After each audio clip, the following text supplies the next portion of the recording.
นอบน้อมแด่องค์พระรัตนตรัย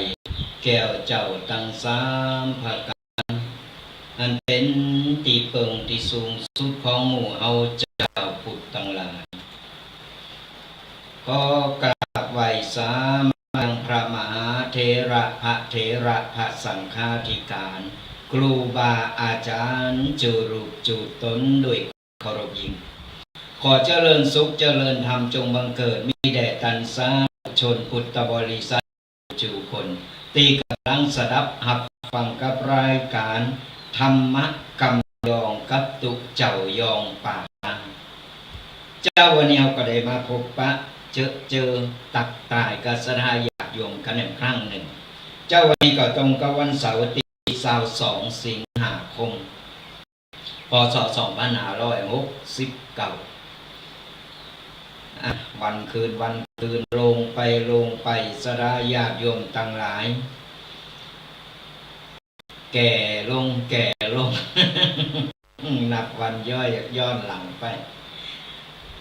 ก็เป็นธรรมดาเป็นธรรมชาติบ่มีไผหนีพ้นไปได้กับเกิดแก่เจ็บตายเอาเกิดมามันก็ต้องแก่ไปตามกาลเวลาบ่มีไผหนีพ้นไปได้เพราะฉะนั้นตีเฮาจะอยู่คงตีและก็ตีจะทำมือเฮามีสเบงบุญติดเนื้อติดโตในวันที่เราจากโลกไปเราก็มีแต่คุณงามความดีต่ออัน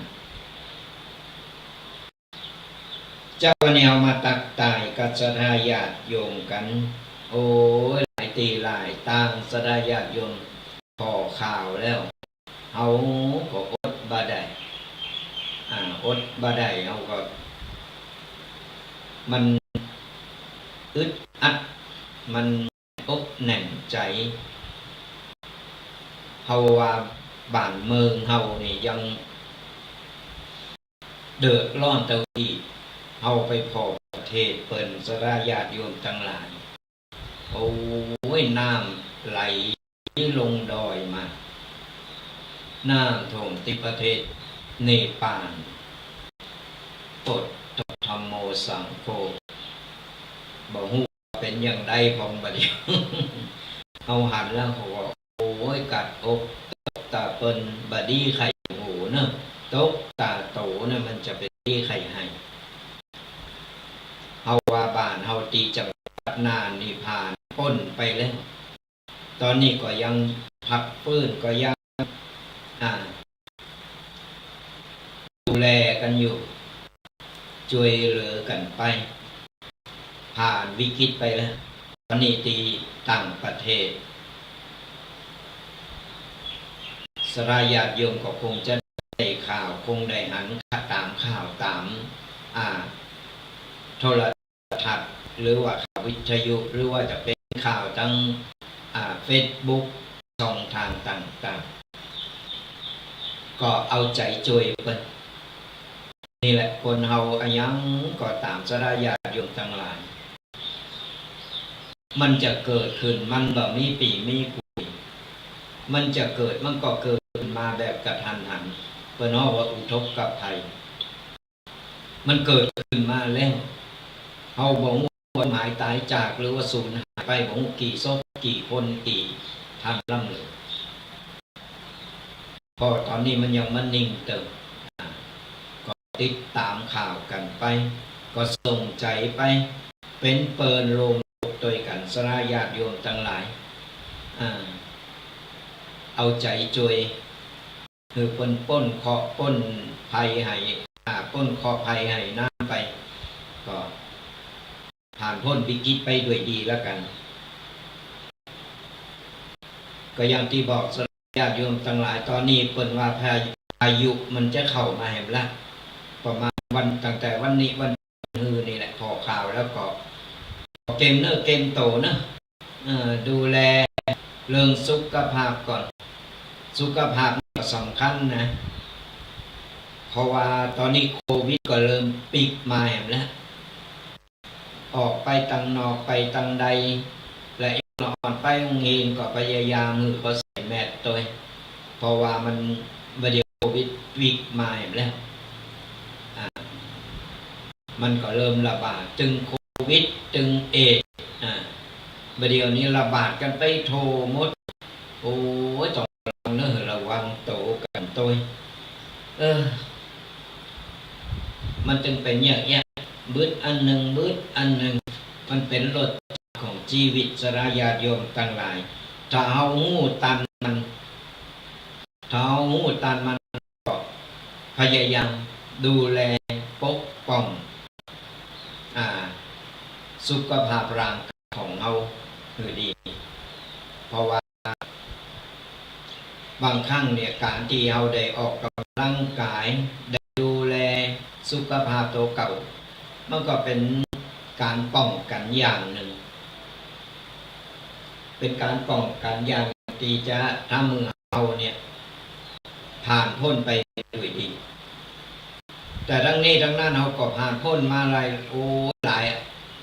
กี่อายุคนแล้วนี่เขาอายุต่อใดแล้วต่อเขาก็ผ่านพ้นมาแล้วเขาได้ได้พบมาหลายอันหลายอย่างเนี่ยตีคนบอกเราคนว่าผ่านร้อนผ่านหนาวมาหมดกูอย่างละเพราะฉะนั้นแล้วเนี่ยเขาก็ต้องเก็บตัวดูแลสุขภาพเอาไปตลอดรอฟังจนหมดลมหายใจบุญจนหมดลมหายใจบุญเอาทั้งไปซีเลตไปคิดไปโกไปกังวลไปละนอกไประแวงมากเกินไปก็เอาไประแวงหนักล่ำมันก็บดีโกล่ำมันจังตาวนะเพราะฉะนั้นเราก็ต้องปรับเนื้อปรับตัวปรับใจของเรายอมหับมันหือใดเพราะว่าจะเกิดอะไรอย่างขึ้นมาก่อนตาม เจ้าวันนี้ก็มาตักตายสดาญาติโยม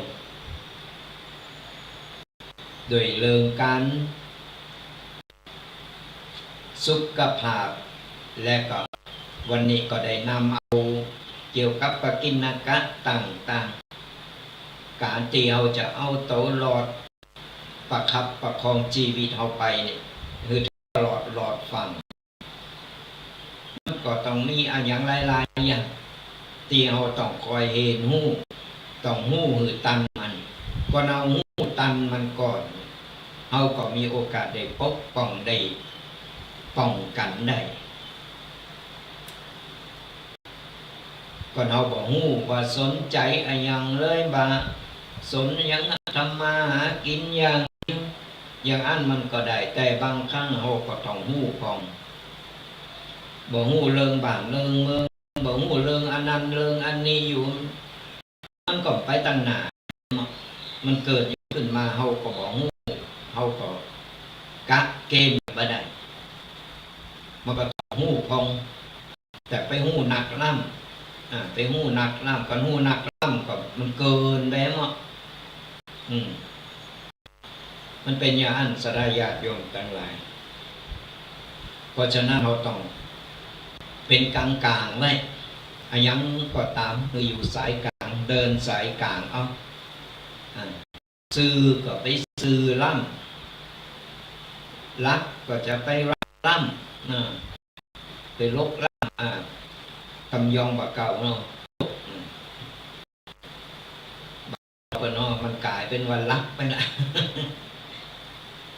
ทั้งนี้ทั้งนั้นก็อยู่ที่โตเฮาต้องหักโตเฮาดูแลโตเฮาให้ดีสัตยาติโยมทั้งหลายก็พบเจอกันเป็นประจำเนอะตั้งแต่วันทุกวันเสาร์ตั้งแต่เวลา 8 โมงจนถึง 10 โมง2 ชั่วโมงเต็มฟังธรรมะสบายสไตล์ตุปีแดงวัดบางกอกวันนี้ก็ได้มาพบปะกันละได้นำเอาปกิณกะต่างๆมามาเอ่ยกันติดหนึ่งเขาก็จะปะกันนี้ตัวหนึ่งกันติดการติดงานเขาก็ไม่ได้มาต้องขอสู่มาอภัยตัวแต่ช่วงนี้งาน เบาบางลงไปก็ยังแควนเขาก็ได้มาอู่มากูเป็นกีมีบ่ออีเมพออุ้ยแม่อุ้ยกันเป็นประจำฝากติดตามกดไลค์กดแชร์กันโดยเนอะบวาสรายาโยมฟังรายการตั้งช่องทางใดก็ตามบ่ว่าจะเป็นตั้งวิทยุวัดไฟหิน104วัดไฟหินของเฮานี่ก็หรือว่าคือข่ายก็ตามก็ฟังกันเป็นประจำหรือว่าตั้ง Facebook ช่อง YouTube กลุ่ม LINE ต่างๆใครพอสะดวกตั้งใดก็กดไลค์กดแชร์กดติดตามกันหรือว่าจะเป็นTikTok ทางช่องทาง TikTok ตอนนี้เอาก็ไล่สดกันอยู่ก็เข้าไปพอกันได้คณะญาติโยมทั้งหลายสะดวกสบายหลายตีหลายตาฟังธรรมะอยู่ที่บ้านก็ได้ที่ทำงานก็ได้ที่ไหนก็ได้ก็เรามีใจอยากฟังธรรมะเอาก็สามารถเข้าไปพอเข้าไปฟังหลายช่องทางกันเปิดห้อง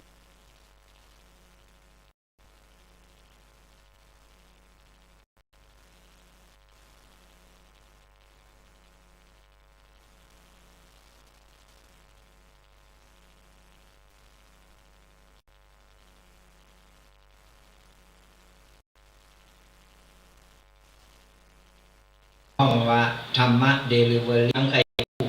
ก็โทรกันมาได้ตีเบอร์โทรศัพท์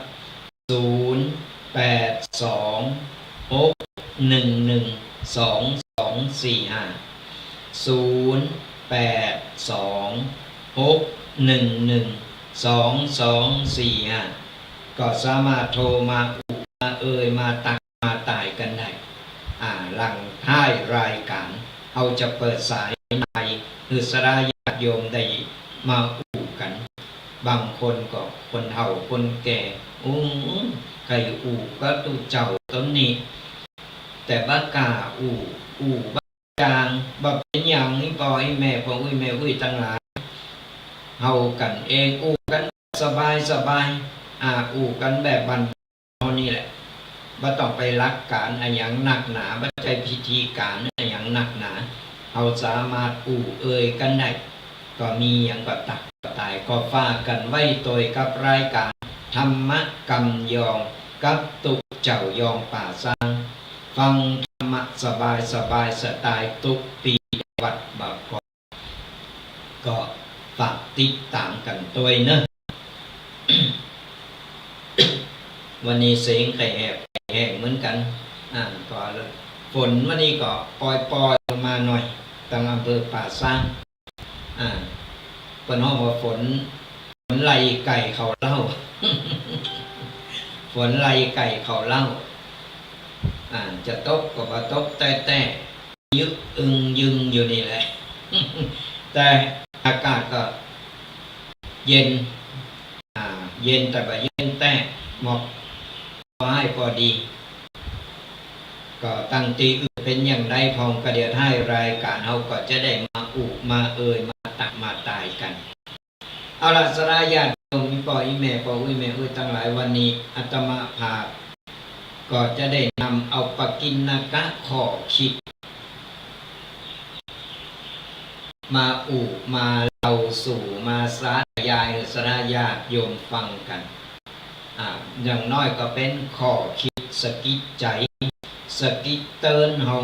บางครั้งบางสิ่งบางอย่างเฮาเมาก็ไปตั้งหน้าติ๊กลืมตั้งหลัง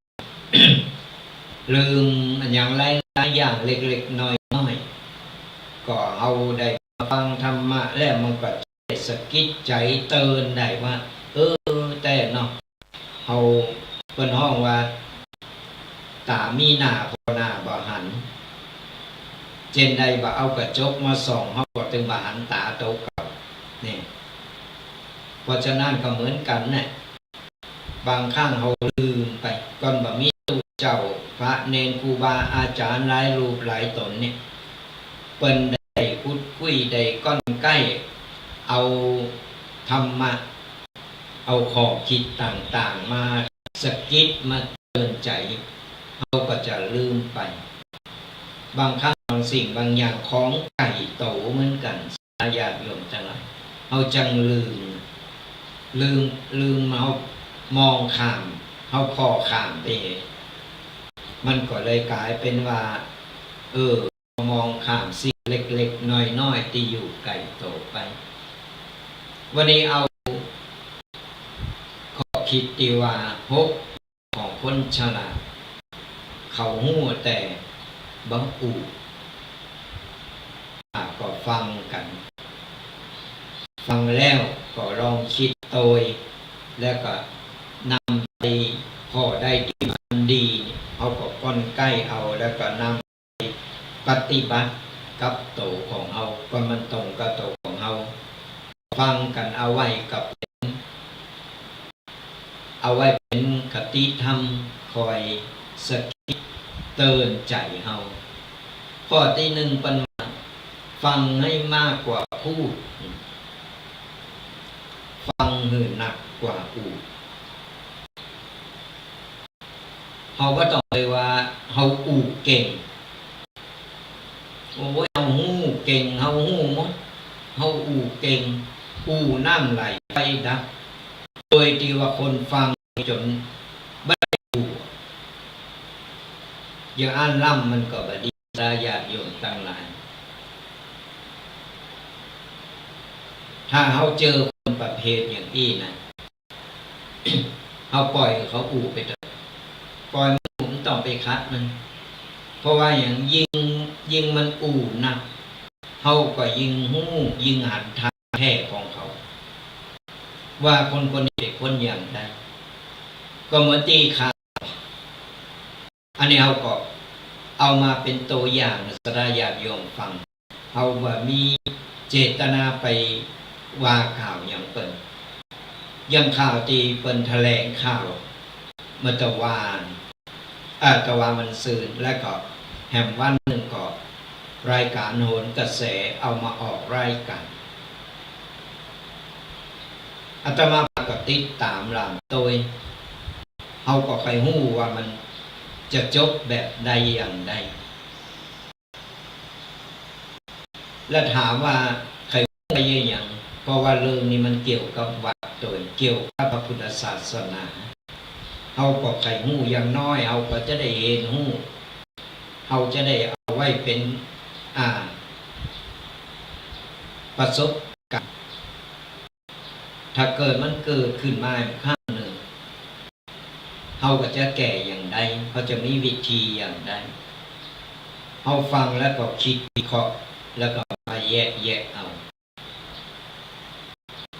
หลายคนหลายท่านคงจะอ่านข่าว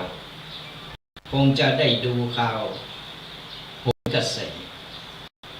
โปรดต้องเป็นหู้เป็นเก่งเป็นรักเป็นผ่านการทำงานที่ระดับหลายอย่างแล้วก็เป็นก็คุยฟุ้งเป็นหู้แล้วคนเป็นห้องว่าประเภทเป็นน้ำเต็มแก้วสดาญาติอยู่ขนาดทนายขนาดผู้ที่เป็นหู้แต่เป็นเจ้าเป็นเจ้าวานหู้แล้วไม่ต้องอย่างอันอย่างอีกเองแบบน้ำไหลไฟดับมันส่อหู้เลยว่าเขาเราหู้เลยว่าคนนี้เป็นคนดีว่าหู้แต่คนหู้แต่เนี่ยดักฟังแล้วก่อยคนหู้ว่าแต่มันน้ำไหลไฟดับมามีกันน้ำบ่มีเนอเลยสัตว์ญาติโยมต่างเอาพอข่าวไปเอาก็อดไข่โหก็ได้ว่าเนี่ยคนเฮาอันยังก็ดีกูสิ่งกูมาเสยต่อในว่าแล้วเผยทาแท้เป็นหู้ว่าโตกับไอ้คนใดนักกรรมโบราณถึงบอกว่าน้ำไหลลึก คนที่เป็นดักคนเนี่ยเรียกว่าเป็นเงานะเป็นดักฟังเป็นแต่เป็นยังเบาอูปล่อยเงาเผยออกมาผู้คนมันจะจนอย่างอี้หมดเลยก็เหมือนข่าวที่ผ่านมาเถียงกันนะตัวเก่าก็เป็นออกบอกแต่ว่าบัดใจวัดบ่ยอมหักว่าเป็นวัดก็เปิ้นถามกำหนึ่งนักข่าวเปิ้นเอาทีเผลอตอนกำลังมันปากเนี่ยเอาทีเผลอไปปุ๊บแล้วเข้าวัดก่อนว่าเข้าได้ยังไงมันเป็นประจำตระกูล อาตมาไข่โหก้า นี่คนเฮามาตายตื่น แต่นัสดาญาติโยมไม่ใช่ว่าไปเฉงไปอู่เพื่อเอาความมันอย่างเดียวเอาความมันอย่างเดียวเลยโดยลืมไปว่าก่อนจะอู่ว่าเนี่ยเกิดเผลอออกมาเผยทางแท้ของโตเก่าออกมาเลยว่าเป็นคนอย่างใดเนี่ยวันหนึ่งบอกว่าข้อที่หนึ่งฟังหูนักตีสุดก่อนอู่ก็เราเจอคนอย่างนี้เขาปล่อยเขาอู่ไปเถอะเขายิ่งอู่ยิ่งสาธยายอย่างออกมาก็ตามปล่อยเขานั่งฟังอย่างนี้ปล่อยเขาอู่มาเถอะแล้วเขาก็จะเผยธาตุแท้แล้วก็เผยนิสัยเขาออกมาเองมาข้อตีสองบางเริงหู้แต่ทำเป็นบ่หู้เข้าใจว่าบ่ได้ว่าเป็นคนงาวนะแต่อยากหู้ว่าคนคนนั้นจะโกหกเฮาไปได้สักเท่าใดนี่ก็เหมือนกันยกตัวอย่างสองฝั่งแต่ฝั่งที่เป็นหู้น่ะเป็นเงบเป็นดักฟังปล่อยมันออกมาปล่อยมันยกในน้ำตึง8ตึง9ตึง10อย่างมาตึงมันก็จะเผยออกมาเราก็จะได้หู้ว่าคนคนนี้มันไปได้108มันเสแถไถไปได้หมดกูติกูตาเปิ้นอู่เรื่องนึงมันไปเรื่องนึงมันเปิ้นถามเรื่องนึงตอบเรื่องนึงขอได้อู่ด้วยความมันความสัจใจเสียงดังไว้ก่อนเสียงดังนี่ข่มไว้ก่อนนั่งลุกยืนอู่เตยกดเท่าข้านี่เก่งข้านี่หู้ข้านี่ใหญ่โตแมงบ่งคนยาวหลอกจ้างคนบักเก่า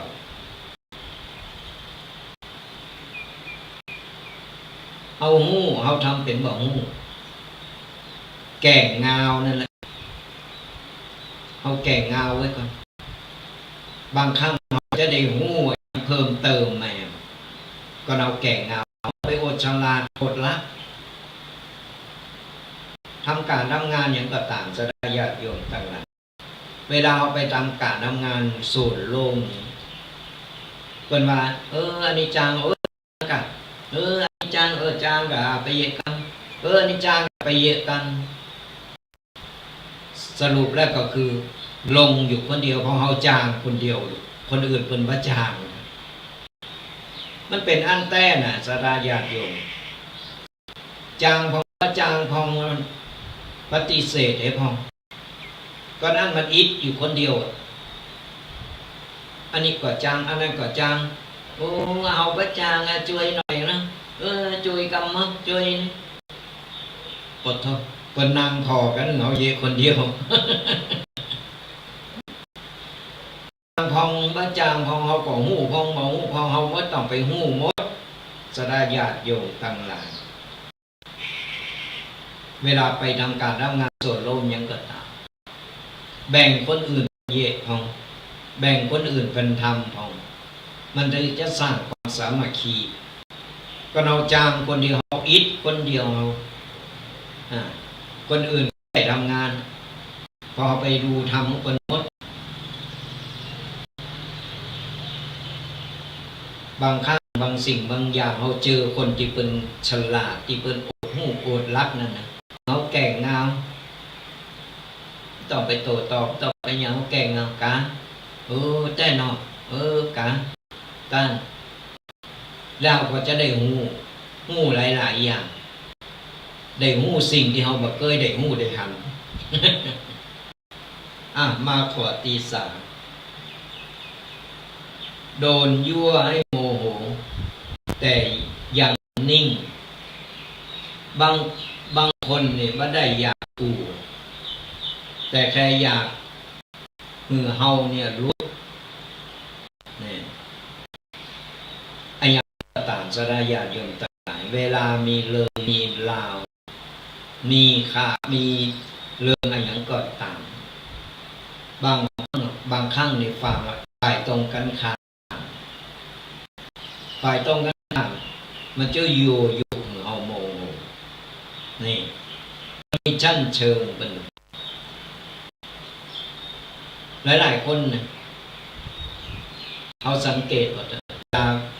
บางครั้งเนี่ยพอมีรถเครื่องจนกันหรือว่าเฉี่ยวกันพอเฉี่ยว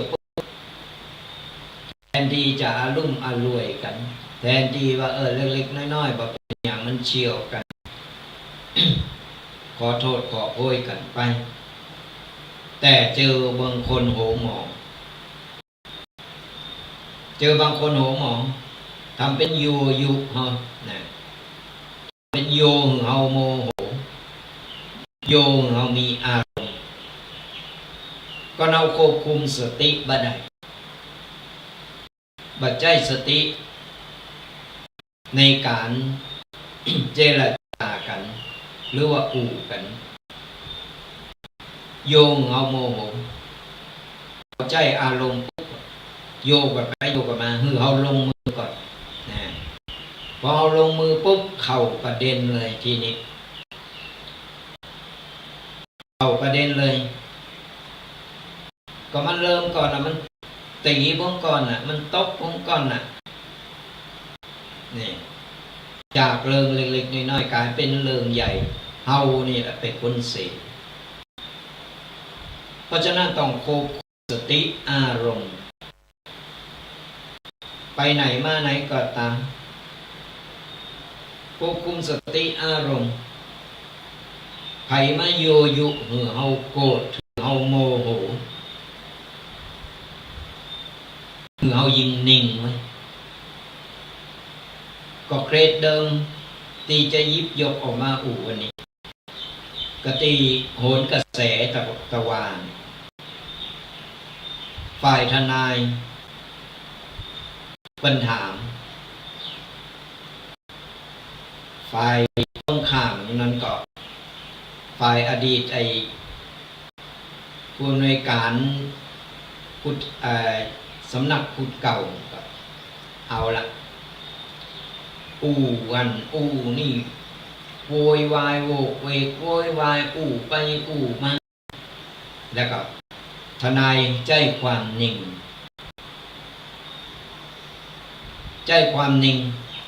รอมันกำลังอู่มันพอลุดปากออกมาปุ๊บทนายถามว่าถามเนี่ยกำเนี่ยตกลงประเดี๋ยวนี้กำลังดูหมิ่นก้าวกายไปทางเจ้าอาวาสก็ถูกต้องนะนี่คือเป็นประเด็นคือมันโยใจจิตวิทยาในการอยู่ไอ้คนบ่มีสติสัพพัญญาในโตก็โอ้ยโกงวาใหญ่เอาเลยอย่างอันอย่างนี้เนี่ยจะมากินแหน่งทีหลังเนี่ยเวลาเราเจออย่างเรือพิษกับภัยก็ตามสระญาติโยมคือเราพยายามสงบสติอารมณ์ให้สติในการพิจารณา คือเขานิ่งไว้ก่อนปล่อยมันมามันเขาจะได้หูทางแท้ของเขาว่าเขาต้องการอะไรอย่างจะเอาอะไรอย่างเขาทำเพื่ออะไรอย่างมาใจเขาโมโหมาเขาใจอารมณ์มาเขาก็ใจอารมณ์เอ็กใส่กันไปเอ็กด่ากันไปด่ากันเรื่องเล็กๆน้อยๆกลายเป็นเรื่องใหญ่นี่ในข้อที่ 3เวลาโดนยั่วให้โมโหแต่ให้เรานิ่งพอมาอันเนี่ยมันจะไปเปิดห้องว่าจะไปเข้าตามในเป่าตามเกมของเปิดเอามาข้อที่ 4เงียบทั้งที่เถียงได้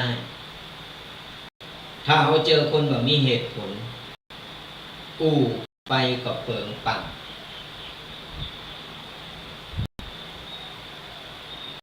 บางคนเอาไปเจอคนเทงก็คนดีแบบมีเหตุผลก็เทงไปข้างๆกูก็เหมือนกันยกน้ำตั้ง8ตั้ง9ตั้ง10มานี่ปดต้องเอาเทงป้อมตัน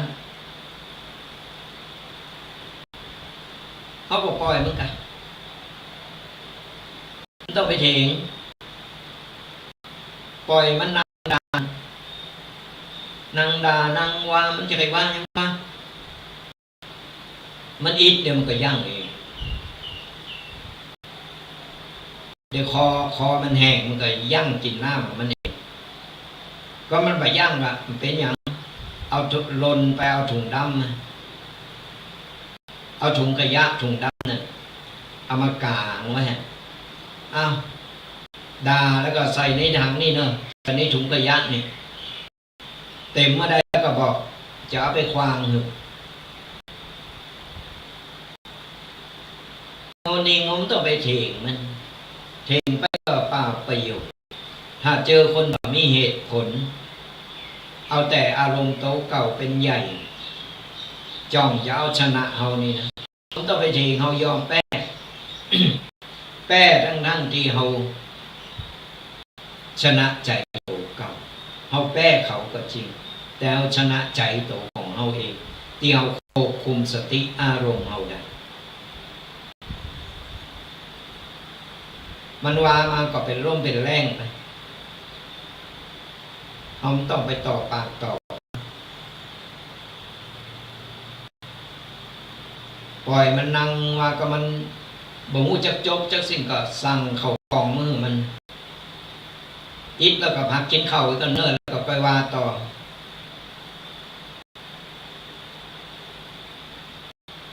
คนแบบอี้นะเขาไปเทไปมันมีประโยชน์เปิงน้ำลายเอาเวลาที่มาเถียงกันไปใจอย่างอื่นดีกว่าไปทำมาหากินดีกว่าเหมือนกันคนที่ว่าชอบนินทาชอบเอาเฮาไปเล่าขวัญชอบเอาเฮาไปว่าบ้านไต่บ้านเนื้ออย่างอันอย่างเฮาจงภูมิใจนะต้องไปเกตไปจังภูมิใจอย่างไรเอาก็ดีกะมีคนเอาเฮาไปโฆษณาก็แสดงเฮาเป็นไอดอลของเขาเฮาเป็นคนที่สำคัญของเปิ้นคนอื่นมันไปทำมาหากินกันดูแต่มันไปทำมาหากินมันสละเวลาเอาความสำคัญของเฮาเนี่ยเอาจื่อเฮาเนี่ยไปโฆษณาไปว่าก็แสดงว่าเฮาอยู่เหนือเลิกเขาก็เราอยู่ต่ำเขาเนี่ยเขาเอาไปว่าหรอกมีไผเอาขอทานเอายาจกเอาไว้ต่ำๆเนี่ยไปเราไปอู่ก็แสดงเอาเหนือกว่าเขามันเลยอิจฉามันถึงได้เอาเขาไปอู่ไปเราคนบ้านไต่บ้านเหนือเขาต้องภูมิใจเพิ่นทำมาหากินซอกว่าหากินกัน มันมาสว่ากินสละเวลาไปโฆษณาชื่อของเขาแสดงว่าเขาเป็นคนสำคัญกว่ามันถึงได้ไปทำเขาไม่ได้จ้างก็ดีกันในข้อที่สี่เพิ่นว่าเงียบนั่งตีเถนได้นี่แหละสระญาติโยมตั้งหลายดับวันแต่เอาชนะใจโตเอาภูมิใจกว่า มาข้อตีห้าหู้ว่าไผ่จริงหู้ว่าไผ่โกหกตอแหล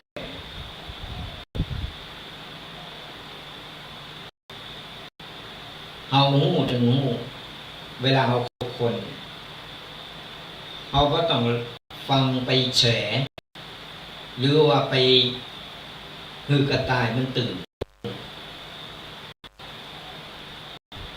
คบภัยต่าง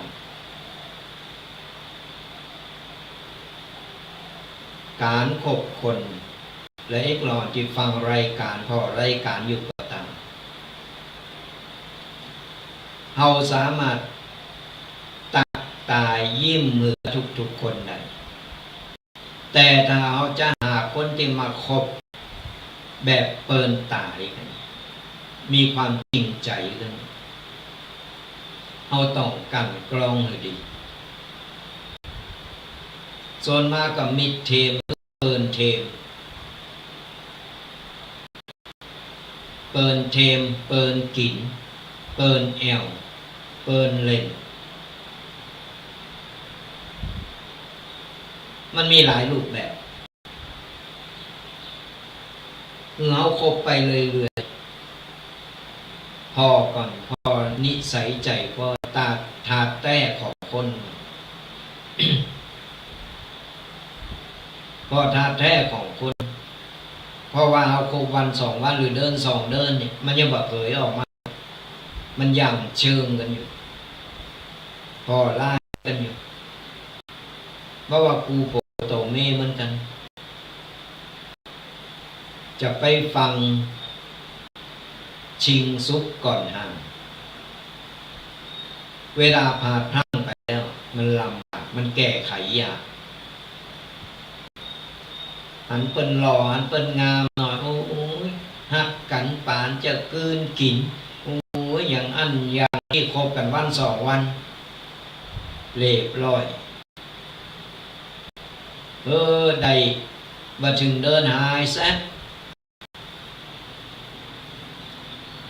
อันนี้ปนองว่ามาหลอกกิน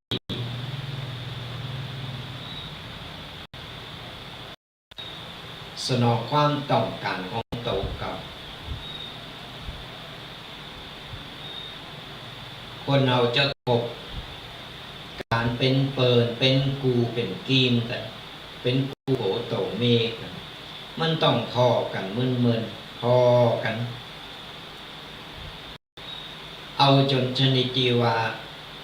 คือมันเผยชาติแท้ของมันออกมาก่อนโซน่าประเดียวรออ่อนมันใจเหมือนสมัยตะก่อนสมัยตะก่อนโอ้ยเปิ้นพอไปถึงปอถึงแม่ถึงปู่ถึงยาถึงตาถึงยายเปิ้นพอกันทั้งปุ่นสมัยประเดียวมันพอหน้าอย่างเดียวโอ้ยทุกคนนี้หน้าตาดีหล่องามยืนมันสนใจแล้วสุดท้ายมาก็ลำบากโตเก่าต้องมาแก้ปัญหามันเป็นอย่างนั้น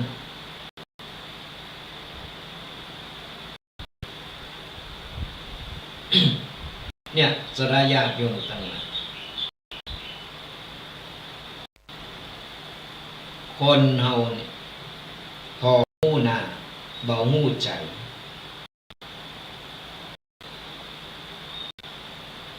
น้ำบ่อน้ำเฮายังได้แต่ยังใจคนเนี่ยมันบ่มีวันสุดเพราะฉะนั้นต้องดูการที่จะคบ หรือว่าคนที่มาคบกับเฮาเขาต้องการอะไรอย่างเขามีความจริงจังไงจริงใจอย่างนั้นมาข้อสุดท้ายข้อที่รู้เยอะแต่ไม่โชว์หมดหู้นักแต่บ่ต้องเอาออกมาโชว์หมดออกมาเติมน้อยบางคนนี่ชอบโอดว่าตัวเองเก่งโอดว่าเก่งบ่เป็นที่หนึ่งเปิ้นบ่มีไผฮู้เอาเจอคนนี้ปล่อยออกไปเดี๋ยวผลงานมันจะฟ้องของมันเองบางคนก็เก่งเกินไปอย่างที่บอกไปนะหูหมดเก่งก็เหมือนเคตีออกโหนกระแสตอนที่ปนัยไป ไปแถลงการเปิดตกแถลงการก่อนที่เปิ้นจะเข้าเนิ่นก่อนที่เปิ้นจะเข้าเนิ่นเลิงลุกยืนอารัมภบทก่อนผมนายนี่ตำแหน่งนี่โปรดโทษเป็นชั่วโมงยังหมดเปิ้นคุยเรื่องส่วนตัวเปิ้นจนนักข่าวถามขอกระชับเน้นเนิ่นเป็นเฮาฟังกรรมนี้มาแล้วเฮาใครเอาหน้ามุดดินหนีไม่ต้องไปโอโตเก่าเกินไปคนเฮามีดีน่ะเขาบอกโอมีคมน่ะเปิ้นเอาไว้ในฟังเปิ้นบักกำเอามากวักควักแข่งโชว์เปิ้นหูเปิ้นหัน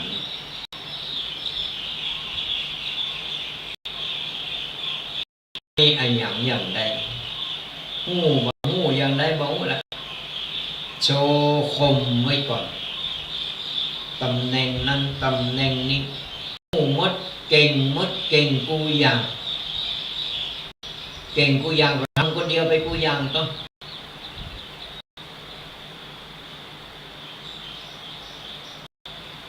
เฮาเก่งเฮาฮู้แต่เฮาก็ค่อยๆเผยออกมาค่อยๆปล่อยออกมาทีละนิดทีละหน่อยบ่ต้องไปโชว์บ่ต้องไปโอดบางคนเหมือนกันที่เคยลงงานกันมาสดาญาติโยมกันเจอมาก็โตเหมือนกันเวลาขึ้นต้นรายการปุ๊บเอาชื่อนั้นตำแหน่งนี้หน้าตาหล่อหน้าตาดีมีไผหล่อเตาสารพัดสารเพพรรณนาโอดสรรพคุณขอมันจะดีบ่ต้องไปโฆษณาสรรพคุณเพิ่นฮู้เพิ่นนี่นักล่ำเพิ่นใจแล้วเพิ่นจะฮู้เองว่ามันดีบ่ดียานี้นะกินปุ๊บหายปั๊บยานี้นะอุ้ยดีอย่างอันดีอย่างอีกเอามาใจเหมือนเดิมเหมือนกันไม่ต้องไปเวอร์วังอลังการขนาดนั้นไม่ต้องไปโฆษณาโอดโตขนาดนั้นโอดว่าเป็นคนดีโอ้อย่างอันอย่างอีกมีความกตัญญูต่อพ่อแม่โอดก็โตเก่าอย่างนั้นยังก็จึงบ่ป้นเรื่องโตเก่าเปิ้นน้องโฆษณาโจรเจอเกินจริงเปิ้นพ่อเปิ้นก็ฮู้ ไผเป็นคนอย่างใดนิสัยอย่างใด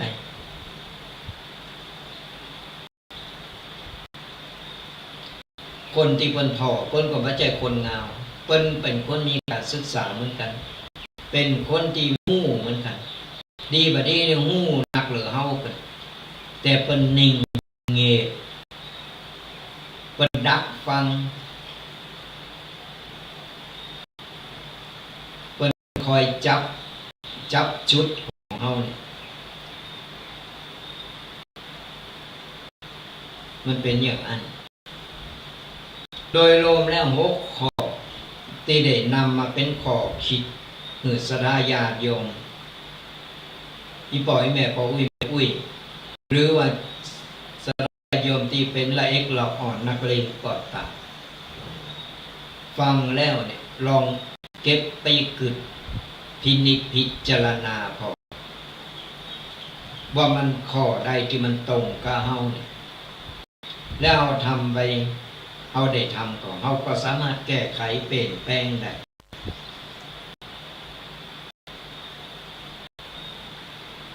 มันมีหลายบางคนหลงตัวเอง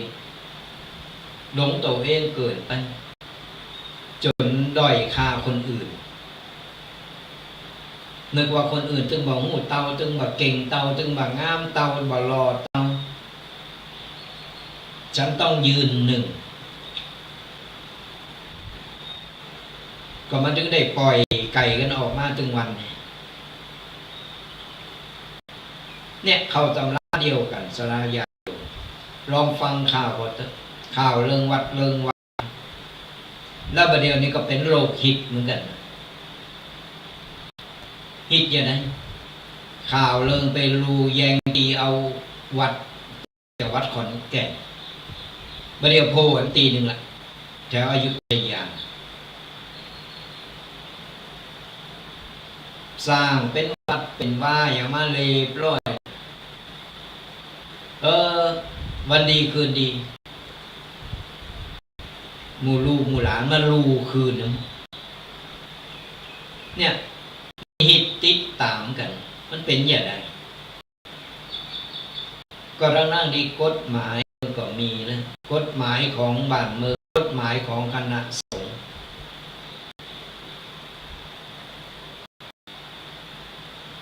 เพิ่นก็มีหือเรียบร้อยเพิ่นก็มีหืออ่านหือกันนี่เรียบร้อยกดดันดุลังเทโอจนฟังเดียวเปิ้นเอาหลักฐานมือพอปีนเลยจะเอาเลยนะมันโอ้โหก็ในมือเอาหือแล้วก็คือหือแต่ทั้งนั้นดีกว่าโต๊ะเก่าก็ไม่ใช่นี่คนที่เปิ้นหือเปิ้นก็ตายกันไปนะแต่คนที่เดือดร้อนคือหมู่วงศาคณาญาติและไอ้หมู่ประเภทอยากได้อยากมีอยากเอาเมืองมันเป็นอย่างนั้นไปผมหูเดือดร้อนหูว่าต้องการแต่บางครั้งเขายอมหับความจริงยอมหับกฎระเบียบวินัยของเปิ้นที่เปิ้นตั้งการอยู่โซนโลมเกิดมาบนโลกใบนี้ไม่อยู่คนเดียวทั้งใบเป็นของฉันคนใจเฮาอยู่โซนโลมการอยู่โซนโลมมันต้องกฎระเบียบวินัยของแต่ละในเมื่อมันมีตั้งกฎระเบียบวินัยขึ้นมาเขาก็ต้องเคารพในกฎระเบียบของแต่ละตีแต่ละนั้นยิ่งถ้ากฎหมายมันใจได้โทกันใจได้ตึงประเทศของเราประเทศอื่นเพิ่นก็มีกฎหมายของเพิ่นประเทศไทยเขาก็มีกฎหมายของเขาต้องเคารพกฎหมายต้องยอมรับบ่ใจไปดันทุลังเอาหัวจนฝาสู่ยิบตาอย่างเดียวอันนี้ปนความโลภมันบังเกิด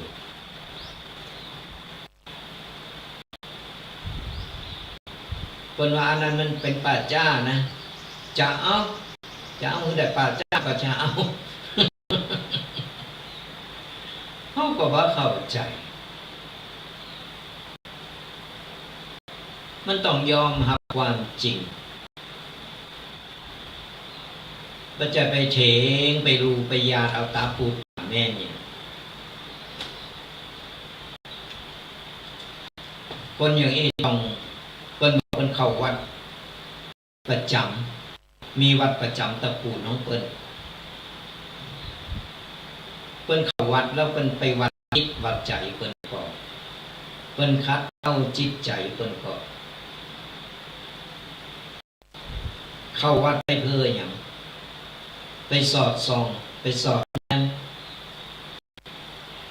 หรือว่าเข้าไปไหว้พระไปทำบุญมันมีหลายอย่างเนี่ยก็ฝากคือสระญาติโยมเอาไว้เป็นข้อคิดกันว่าบางสิ่งบางอย่างเขาก็ต้องยอมรับความจริงมัน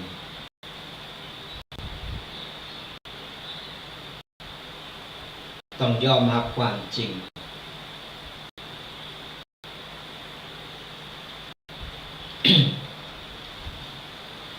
ก็ลองพิจารณากันเพราะว่าได้ฟังธรรมะวันนี้แล้วได้คิดอะไรอย่างพองก็สามารถนำไปปรับใจในชีวิตกันได้ก็ฝากติดตามนำต้วยกันกับศรัทธาญาติโยมทั้งหลายกับรายการธรรมะกำยอกระตุกเจ้ายองป่าซาฟังธรรมะสบายสไตล์ตุกปีแดงวัดปักกอก ทุกวันเสาร์ตั้งแต่เวลา 8 โมงจนถึง 10 โมงเดี๋ยวดำเนินรายการกันก็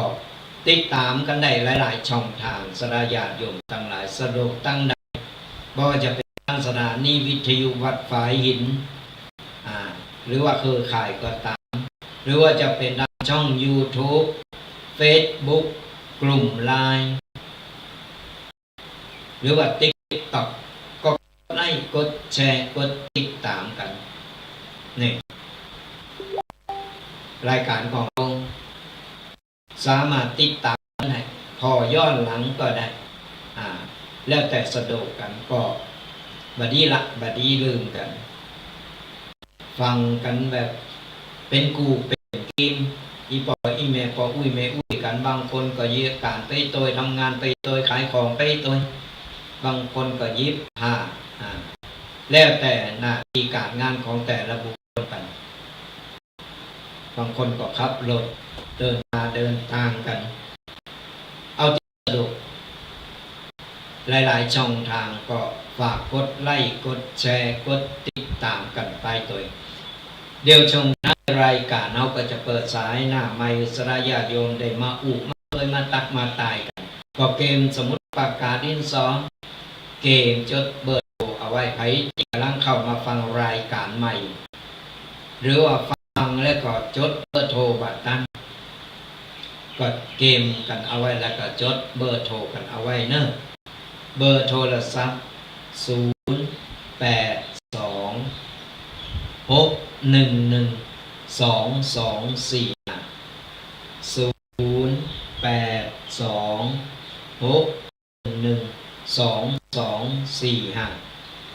ฟังธรรมะสบายสไตล์ตุกปีแดงวัดบักกอกก่อนอื่นก็ขออนุโมทนาบุญกับศรัทธาญาติโยมที่เป็นคอมเมนต์มาทาง Facebook ก็มีเรียกว่าทางช่อง TikTok ก็เดี๋ยวจบรายการก็จะไล่ตอบคอมเมนต์กันไปบางคนก็ถามเรื่องหลายๆเรื่องเดี๋ยวจบรายการหลังไม่แล้วอาตมาภาพก็จะตอบไปตามคอมเมนต์ก็อย่าได้ฝากกันเอาไว้ เวลาเรายังมีเหลืออยู่วันนี้ก็ได้นำข้อคิดต่างๆมามากันได้เป็นข้อคิดสะกิดใจอย่างน้อยก็ได้เอา ประดับสติปัญญากันเอาไว้เราจะได้เปิดเสหูคนก่อนที่จะเปิดสายหน้าไม้วันนี้ก็ได้เอานิทานเรื่องหนึ่งมาอู่สทาญาติโยมเป็นข้อคิดกัน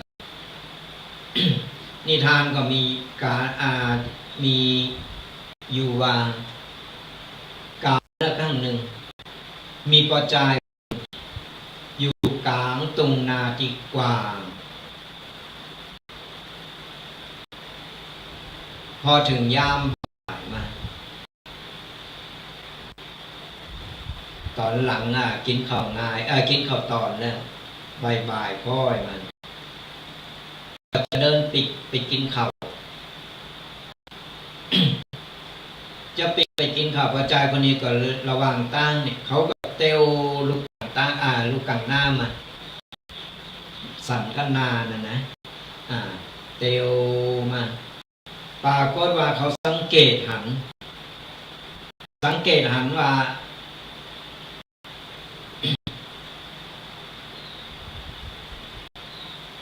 เขาสังเกตหันเงาของโตกับ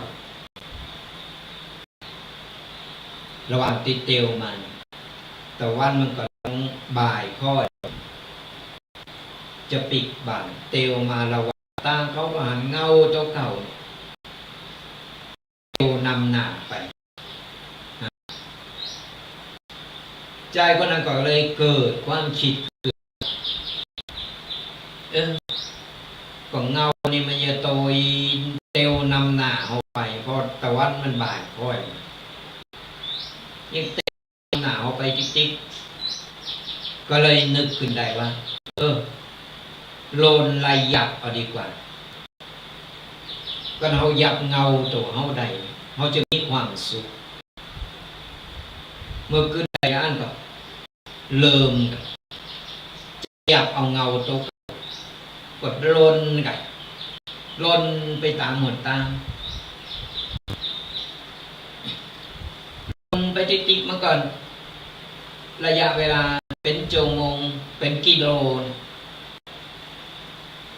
มันก็ยับเงาตัวเก่าไปได้ลนไปมันก็ยับไม่ได้ก็มันยุดมันอิดมันยุดมันยั่งเงาก็ยั่งตัวพอมันลุกขึ้นยืนจะลนยับมันเงาก็หนีมันก็ไล่ยับติด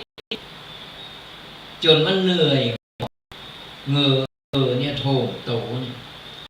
จนมดเกือบจะหมดแห้งนะสลายญาติโยมต่างหลายก็นั่งยอบแยลงมาปุ๊บบังเอิญมีตุ้งเจ้าแก่ๆตัวหนึ่งเตวผ่านมาพอดีก็มาหันตัวนั้นคนที่มันยับเงาตัวเก่าไล่ยับเงาตัวเก่าจะเป็นลมพอหมดแห้งโลนยับเงาตัวเก่าก็เลยถามตุ้มแก่ๆตัวนั้นก็เลยถามตุปอนะไปถามว่าแล้วเป็นอย่างไรนิยมโลนลูกไหนมาแล้วมาอิดหอบแหกนี่พอใจคนนั้นก็เลยตอบว่าโอ้ยก็โลนลูกกลางหน้ามาเนี่ยตุปอลูกกลางหน้าปูนมาโลนมาอย่าแบบเต้ยื้อเลยโลนก็ไล่ยับเงาตัวเก่าเนี่ยค่ะยับได้สักตัวเนี่ยตุปอได้ยินกระจายมันอูว่าไล่ยับเงาตัวเก่าจะขโมยก็เลยอมยิ้มด้วยความเมตตาแล้วก็กล่าวว่าถ้าโยมหยุดเดินแล้วก็นั่งลงเงามันก็จะยุดวิ่งตามเขาไปเอง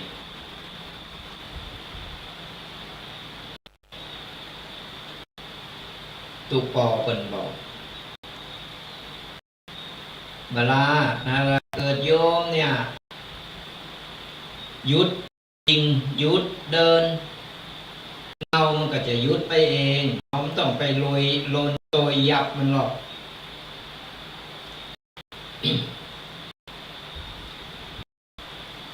พอโยมคนนั้นเป็นเด็กอันก็เลยนึกขึ้นได้อันเราลองไปนั่งปื้นเก้าไม้พอแล้วเพื่อนึกขึ้นได้ก็เลยก็แก๊สไปนอนไปนอนเอาแหงอยู่ปื้นเก้าไม้นั่งสักกำหนึ่งเพื่อไปนั่งปื้นเก้าไม้เงาแบบนี้ล่ะพอมันต้นไม้มันหลับแดดไว้นั่งจนหายอิดหายมอยจิตใจมันเริ่มสงบลง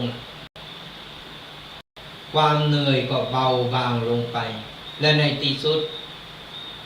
เขาก็ได้เข้าใจว่าตลอดเวลาที่ผ่านมาสิ่งที่ทำให้เขาเหนื่อยเขาอิดเนี่ยไม่ใจเงาแต่มันคือการวิ่งไล่สิ่งที่แบบมีวันจับได้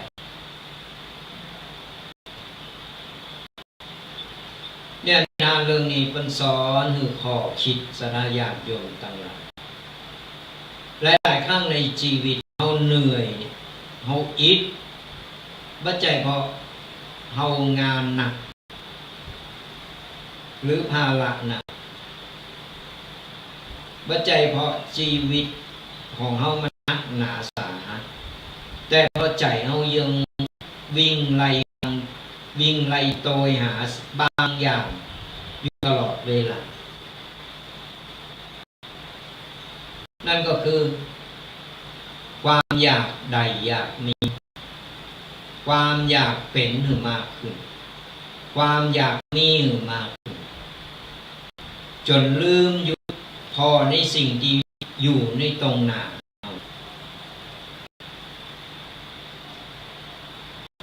ก็เรายิงไล่ความอยากของเราเนี่ยวิ่งไปต่อใดมันก็ยิ่งเหนื่อยหนักขึ้นต่อนั้นบางครั้งความสุขไม่ได้อยู่ที่การโลนตัวหรือว่าโลนหรือมันเร็วกว่าเดิมแต่มันอยู่ที่การงูว่าเมื่อใดควรหยุดและพอใจกับสิ่งที่มีอยู่ในวันนี้นี่มันเป็นข้อคิดสะกิดใจเตือนจิตเตือนใจเฮาศรัทธาญาติโยมความอยากเนี่ยอยากใดอยากมีอยากอันนั้นอยากอันนี้โลนโตยเป็นโดยบันนึกว่าก็เราตัดความอยากไปเลยความปอเปงความสุขมันก็จะเกิดขึ้นต่อหน้าเรามานึกพอต่อเขาอิดตึงวันเขาหิเขาหาอย่างทั้งนั้นที่เขามีกินมีอยู่มีครอบครัวพร้อมหน้าพร้อมตาเต้ยมันก็มีความสุขแล้วด้วยถึงเอาบ่รวยล้นฟ้าถึงเอาบ่มีอย่างเหมือนเป็นมดกุยแต่เอาอยู่บ้านของเขามีครอบครัวน้อยๆของเขามีพ่อแม่ลูกอยู่ร่วมกันหันหน้ากันตึงวันเจ้าต่างคนต่างไปทำหน้าที่แรงปีกมาก็กินข้าวด้วยกันนั่งอู่กันนอนรับสบายมีความสุขเอาจงพอใจในสิ่งที่เรามีอยู่เราไม่ต้องไปกระตือรือร้นไปโลนโดยสิ่งต่างๆเอายิงโลนโดยก็เหมือนเอาโลนโดยเงาทุกคำหันเป็นรวยก็ใครรวยหันเป็นมีก็ใครมี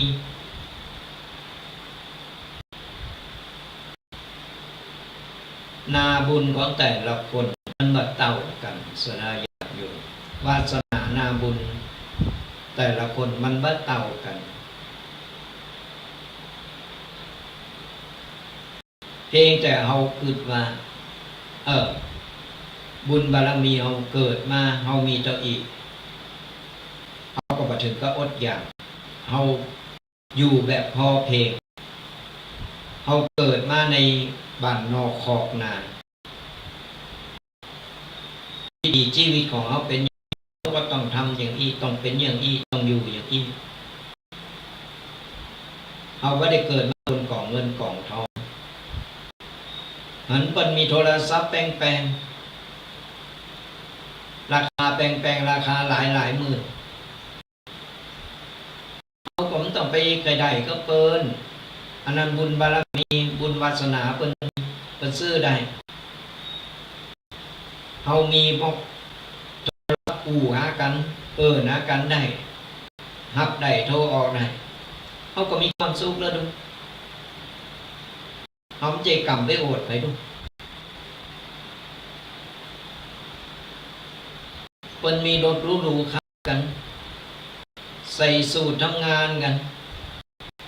โอ้ยไปไหนมาไหนมีบริการก็เรื่องของเพิ่นบุญวาสนาของเพิ่นเฮาอยู่บ้านนอกเฮามีหน้าที่หยังเฮาก็ทำของเฮาไปเพิ่นมีรถเฮามีล้อบ้านมันแปลกตรงไหนก็ชีวิตเฮามีความสุข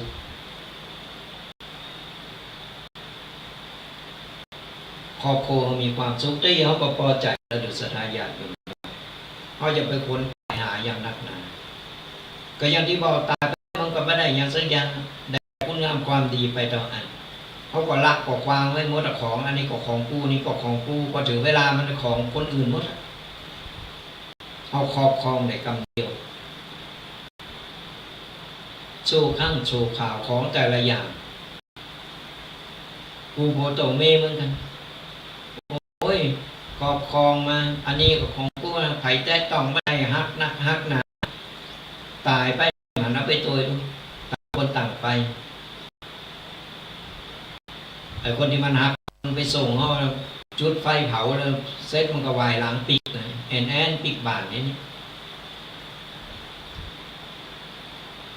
มันก็เป็นอย่างนั้นสัจธรรมของมนุษย์คนเราเอาปอเปงเฮามีหยังเฮาก็กินนั่นบ่ต้องไปทะเยอทะยานบ่ต้องไปอยากได้อยากมีขนาดนั้นเอามองเฮาอยู่ครอบครัวเฮาอยู่เป็นสุขเฮาก็พอใจแล้วพอวาสนาเฮาเกิดมาเต่าอีกเอาไปทำบุญไว้หนักหนาที่เราเกิดมาบนกองเงินกองทองจะถามว่าคนที่เป็นบุญวาสนาเป็นดีเกิดมาบนกองเงินกองทองชีวิตมันมีความสุขปลอดภัยภายนอกมันมีความสุขโปรไฟล์มันดูดีหรูหราแต่ภายในหูก็มันอาจจะมีความตุกไว้ในใจหรืออาจจะมีอะไรอย่างที่เขาบอกหูก็ได้แต่เขาไปพอเปิดนอกมันมีความสุข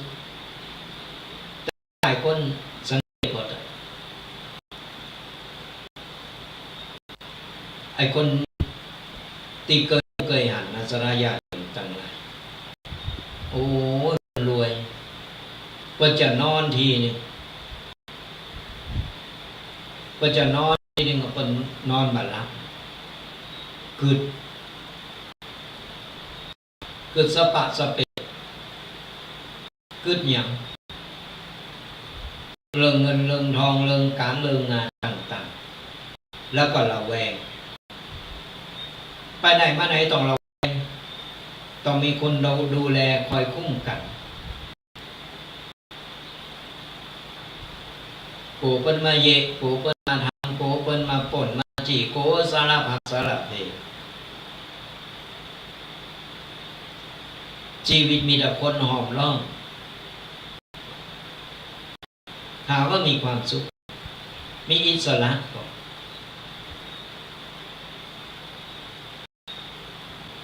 ตรงกันข้ามกับคนที่เพิ่นพอมีพอกินแบบบ้านๆเฮานี่เวลากินข้าวเสร็จนอนโอ้โหลงหมอนเนาะโหนะอืนอนรับสบายใครไปไหนก็ไปคนเดียวสบายไม่ต้องไปห่วงหยังมันต้องมีผู้ติดตามมันต้องมีคนคอยระแวงต้องซ้ายมือขวามันต่างกันและชีวิตแบบไหนมันมีความสุขกว่ากันแบบบ้านๆเนาะวันนี้ของกินเอาอย่างมากินพักไม้ใส่เกลือข้างโหเก็บมามียังกินเอามาแกงกินกันเอามาลงกันในครอบครัวกินเสร็จอาบน้ำเอ้ยกันจะได้แอลนี่ไปจะโอ้ยอิสระสะดวกสบายมันตรงกันข้ามกับคนที่คนมีเงินมีทองจะไปไหนที่จะมาไหนที่จะทำอะไรอย่างแต่ละอย่าง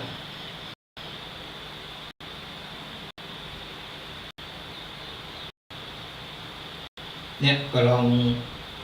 งเก็บไปคิดขอสราญาติโยมทั้งหลายว่าเอามามาหรือสราญาติโยมหลวงพ่อบางคนตุกบางคนบอกว่าโอ้อย่ามาตุกว่าอย่างมาอย่างนั้นอย่างเฮาพอคนมันตุกหรือเขาจะได้มีกำลังใจบางคนเป็นแย่กว่าเฮาว่าเฮาแย่นะคนอื่นแย่กว่าเฮาคนนี้ก็มีนักโดยเฮาบาหันมาได้เพราะฉะนั้นมาต้องไปตัดท่อโตเก่าตัดท่อชีวิตโตเก่ามันจะหมดกำลังใจเฮาต้องฮื้อกำลังใจเฮาต้องฮื้อความหวังกับครอบครัวยิ่งไปเป็นหัวหน้าครอบครัวเฮาต้องรับผิดชอบต้องดูแลเฮาต้องกำลังใจโตเก่าไม่ต้องไปท้อไม่ต้องไปถอยผู้สิ่งผู้ยามมีหัวตั้งออก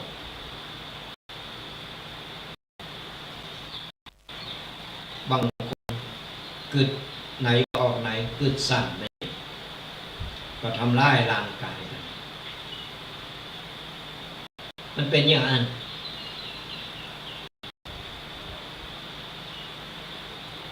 เนี่ยลองคิดพิจารณาก่อนศาสนาญาติโยมทั้งหลายไปมาพอได้เวลาอยู่ยังเขาจะเปิดสายหน้าใหม่ศาสนาญาติโยมได้มาเลยฟังกระตุเจ้าอย่างเดียวกระตุเจ้าใครฟังศาสนาญาติโยมกันมีข้อคิดอะไรอย่างหรือว่ามีอะไรอย่างตีใครใครตักตายกันได้โทรกันเข้ามาเนอะวันนี้ใครจะเป็นสายแรกโทรกันเข้ามา0826112245โทรมากันตักตายเป็นกำลังกำลังใจกันไปฟังอยู่ตั้งใดอากาศเป็นอย่างไรใครมีอะไรอย่างเป็นใครตักตายสอบถามได้ศาสนาญาติโยมทั้งหลายเอาเปิดสายหน้าใหม่ศาสนาญาติโยมโทรมากันโทรกันเข้ามานะ0826112245มาตายกันฟังอยู่ตั้งใดฟังรายการและเป็นอย่างใดพองFC ฟังตั้งใดหรือเพิ่มไปนะ ฟังธรรมะไปเพิ่มไปตามไปรับไปก็มี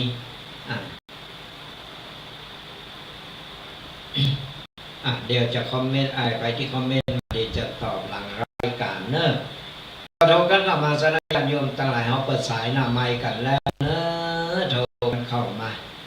FC เขาไปตั้งใดนะ ตอนนี้รอสายหน้าใหม่กันอยู่ระหว่างรอสายหน้าใหม่เราก็จะได้มาอุมาเอ่ยกันไปสัพเพเหระกันไปอย่างน้อยก็เป็นข่าวสารเป็นข้อคิดเราก็จะได้หู้ไปตัวบางทีปล่อยแม่อยู่บ้านคนเดียวลูกหลานไปการงานบางคนบางท่านก็ติดเต็งอยู่ก็เป็นกำลังใจกันและก็เฮาอยู่คนเดียวประเดียวมันบ่เหมือนเก่าแล้วเนอะสดาญาติโยมเฮาระวังเนอะระวังโตอยู่บ้านบ่ได้เฮาก็อันตรายมันเกิดขึ้นได้ตลอดเวลาเพราะประเดียวนี่มันมีหลายอันหลายอย่างขออนุญาตก่อนเนอะเจริญพรมาแล้ววันนี้ OFC คนแรกเขารายงานตัววันนี้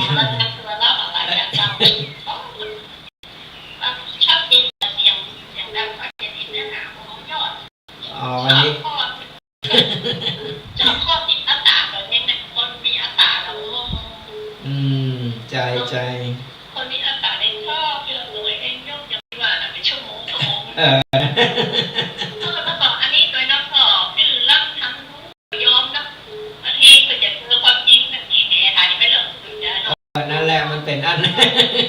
เดี๋ยวมันก็เจอต่อแน่ๆเฉยๆเลยกันเอามีหน้าที่พอไปฟังไปเอาก็รุ่นตัวเหมือนกันมันจะจบยังไงประมาณโปรดติดตามตอนต่อไปพอไปไข่โหไปเหมือนกันเด้อมันสาธุบุญรักษาเป็นกำลังใจกันเนอะ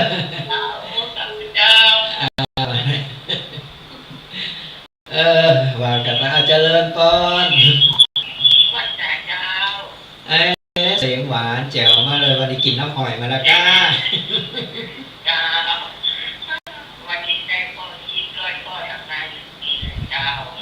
าฟังได้ก็คิดหลายอย่างเนาะ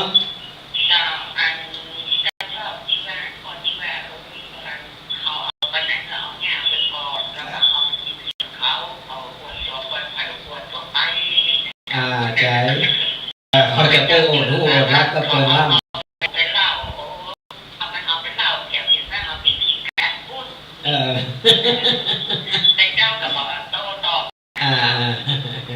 ดีละ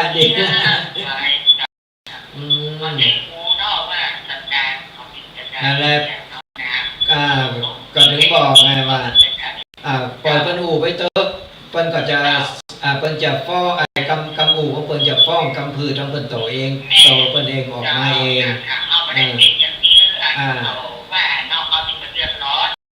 ใจ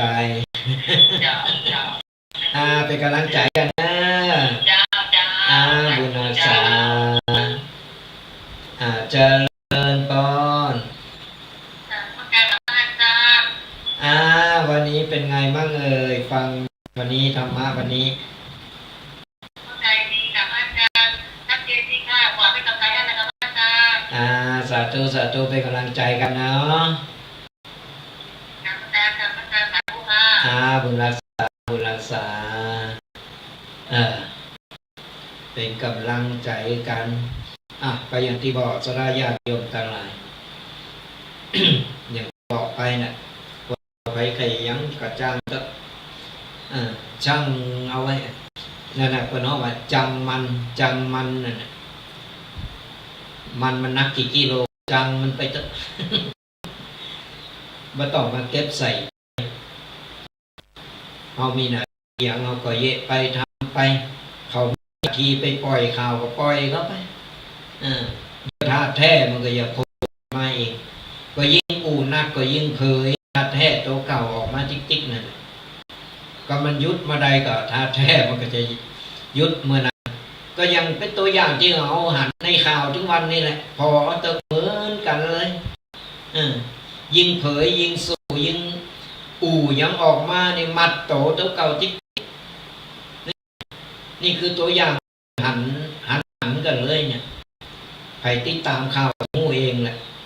ตู้เบอร์เอ่ยจื้อเบอร์เอ่ยยังไผเดี๋ยวโทรมาลงนะมั้งเอาเถงสู่แป้เอาจนฝ่าบ่ได้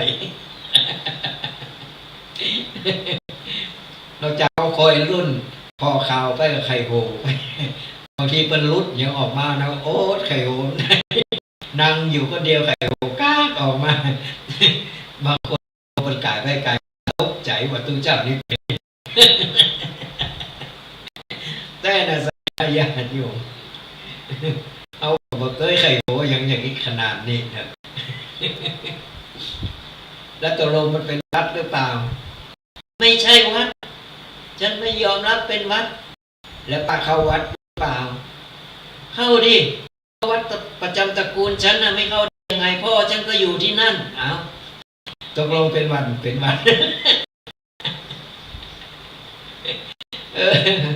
ให้พอข่าวแล้วมันเป็นการตัวน้องเล่นตลกเหมือนกันฟังนี่แหละเป็นตัวอย่างยิ่งอูมันก็ยิ่งเผยทาแท้ตัวออกมาคนเอาความลับมันมามีในโลกจ้างตายตึงโตเอาไปบูมาปิดมันบ่มีมันตึงโผล่ออกมาแบบอย่างใด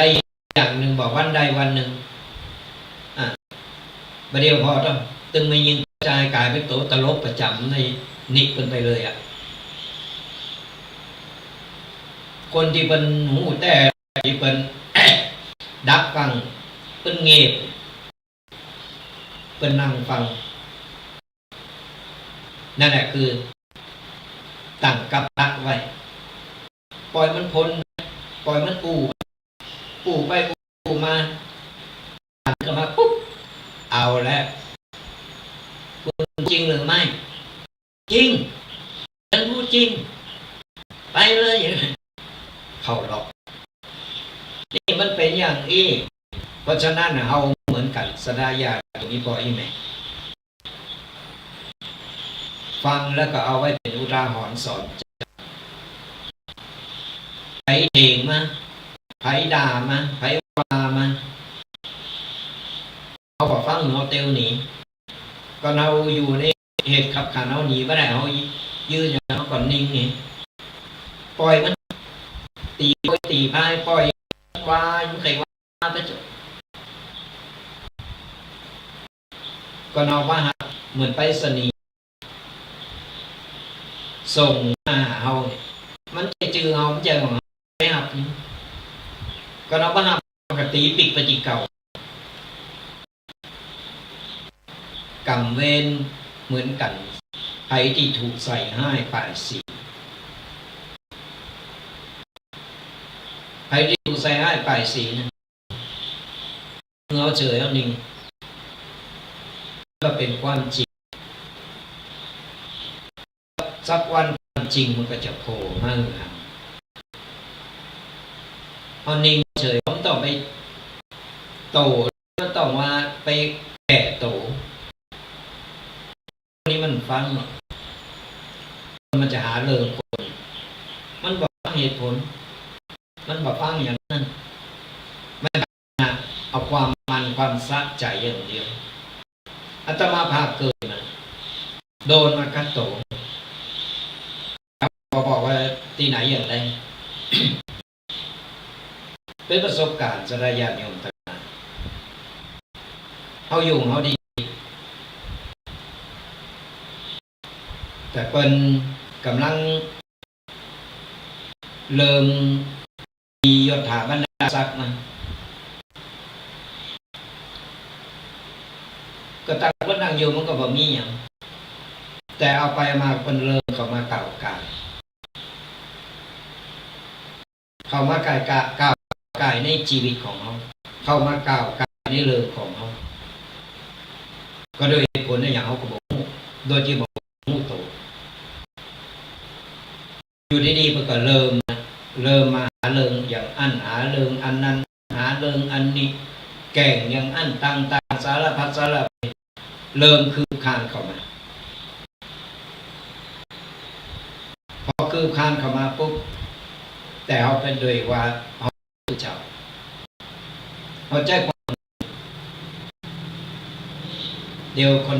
ปู่ละเดี๋ยวคนนั้นมาปู่มาบอกแล้วคนนั้นมันว่า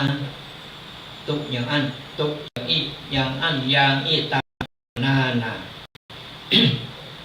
เอาก็เฉยฟังแล้วก็เฉยเอาหูแล้วเนี่ยมันแจ้ความจริงแล้วไปตอบมันยืนเอาไปโตมันจะไปเก่งมันยืนเขาบัดเห็นเขามีหน้าที่อย่างเขาทำเก็บเอาไว้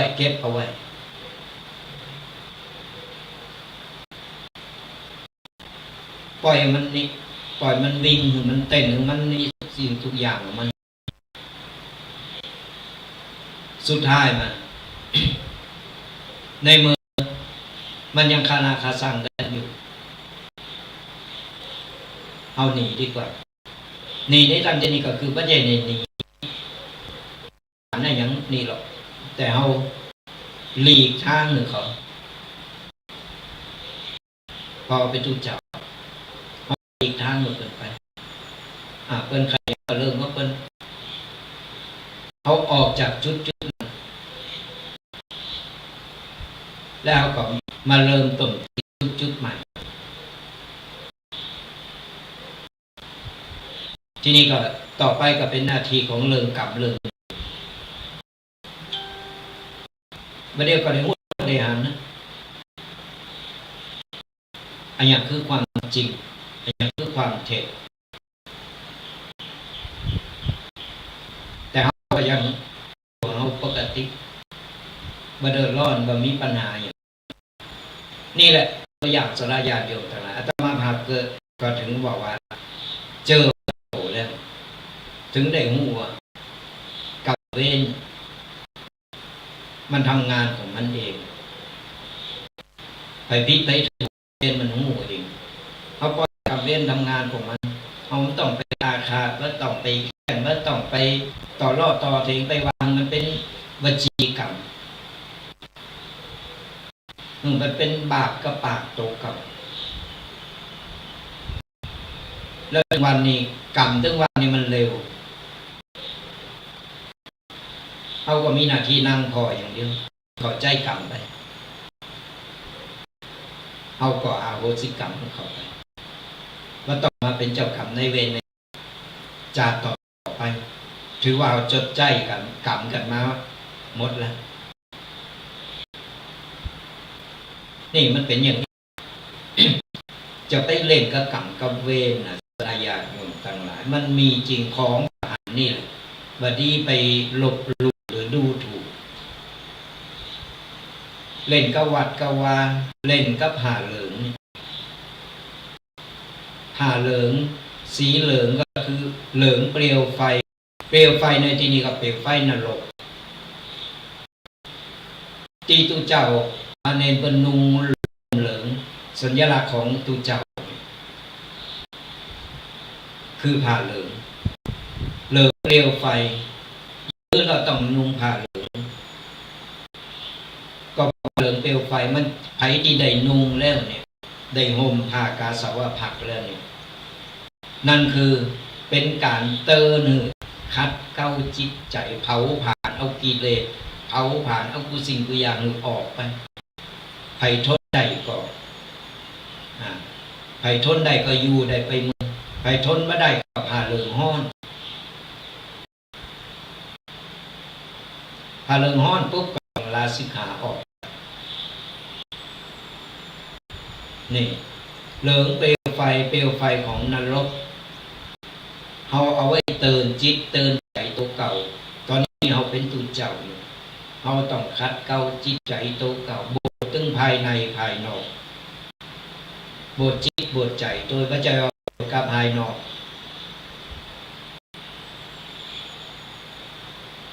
เพราะฉะนั้นไผตีเล่นกับวัดกับวาเล่นกับผ้าเหลือง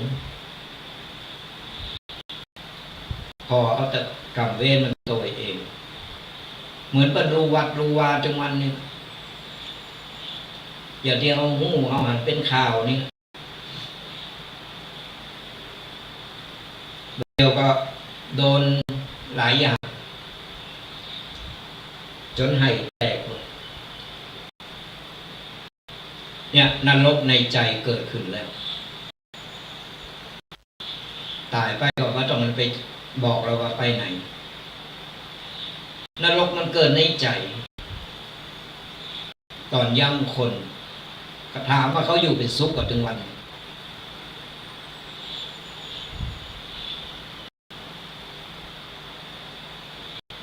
และตายไปจะขนาดไหนเขาหลบตุเจ้าพระเนนบ่าเขาหลบจังตุตัวนี้จังนั้นจังนี้แต่วัดเพิ่งก็ยังอยู่เหมือนเดิมเขาบอกไปหาตุเจ้าตัวนี้เขาก็ไปไหว้พระประการในวัดในว่างวัดนี่เป็นสิ่งสูนย์รวมจิตใจของหมู่เฮาจังตุเจ้าจังตุนี่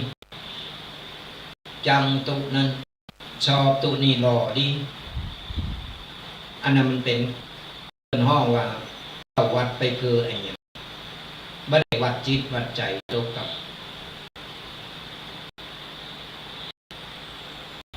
เอาเข้าวัดไปเพื่อที่เอาไว้ไปวัดจิตวัดใจของเฮาวัดกิเลสของเฮาไปคัดเกาจิตใจคัดเกาสิ่งต่างๆเวลาเข้าวัดมาปุ๊บเข้าไปในวัดโอ้เย็นหูเย็นตาสบายอกสบายใจออกวัดไปเขาก็โอ้รู้สึกสบายใจโล่งดีได้ทำบุญมาแล้วบุญเกิดจากใจเขาจะไปเงินอารมณ์เกิดในใจไปทำลายเข้าวัดแต่เข้าวัดไปเพื่ออย่างไปทำลายไปพอตุจาเนนตุตัวนั้นอย่างนั้นตุตัวนี้ขี่ข้าตุนั้นอย่างนั้นอย่างก็เหมือนที่เป็นข่าวดังประเดี๋ยวในเรื่องตุเจ้าตัดยาสปายเครื่องตัดยาเราไปตัดยาในวัดแล้วก็ไปถ่ายรูปลงเฟซคนที่ไปหาเรื่องถ่ายรูปแล้วก็ลงเฟซอย่างนี้สมควรก่อนตู้เจ้าเนี่ยมันผิดวินัยโอ้โจมตีสารพัดสารเพแต่เราย้อนถามเหมือนกันก่อนตู้เจ้าพระเยกบัตรธรรมก็ว่าตู้เจ้าขี่ข้างนั่งกินนอนกินเป็นตัดยาในวัดถามว่าพิษก็พิษวินัยแต่มันก็บาไล่แรงพิษวินัยเกี่ยวกับการเล็กๆในของเขียวห้ามตัดต้นไม้ห้ามเด็ดหญ้าห้ามเด็ดดอกไม้ผู้สิ่งผู้อย่างมันเป็นเล็กๆน้อยๆกับปกอ้าไปแต่ถ้าถามถ้าตู้เจ้าพระเนรบัดทำนะเจ้าบ้านทุกคนใดมาทำนะไอคนที่วาเนี่ยไปสอดส่องไปสอดมาทำมือก่อนแล้วก่อนตู้เจ้าพระเนรปล่อยวัด6 ลบล่างเลิกแล้วอยู่วัดบาดาลกุมุกกักงักมาผิวมาร้ามากวาดมาแปงอยู่เปิดเข่าซุกก่อนตุเจ้าเป็นเย่ทำอันนั้นก็พิษศีลอันนี้แบบเปิ้งอันนี้มันเป็นกิจของสงฆ์แล้วจะตุเจ้าเย่อย่างนั้น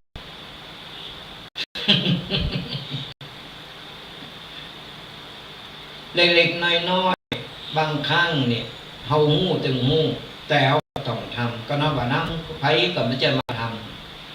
ำอันไหนที่ทำแล้วเฮาคงอัมบานาสาจีว่าดีได้เฮาก็ทำได้มันก็ปัจจัยร้ายแรงขนาดนั้นปัจจัยคอขาดบาดตายการเข้าวัด เข้าวัดเฮาต้องแต่งจิตแต่งใจทำใจตั้งแต่บาตตั้งอกตั้งใจแล้ววันนี้จะไปวัดเอาทำบุญนิดหน่อยเนี่ยเฮาก็แต่งจิตแต่งใจกูสิ่งกูอย่างวางไว้เลยปล่อยวางไว้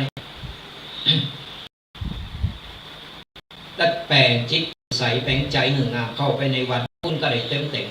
ไม่ใช่เข้าไปวัดปุ๊บพอหันพอซ้ายแลขวาแปลงปากจูแปบจุนเปิดห้องว่าอย่างนั้นมุ้ยปากไปดังคุณมุ้ยปากไปดังเพชรพอซ้ายพอขวาอีนั่นน่ะมาดูถามเยอะจังมันนะจังเวลาไปหามันก็เยอะแต่มันมาดีนะสมเตอตูเจ้าเปิดกำลังจะป้อนเปิดกำลังเตะเอาละแต่เจ้านะ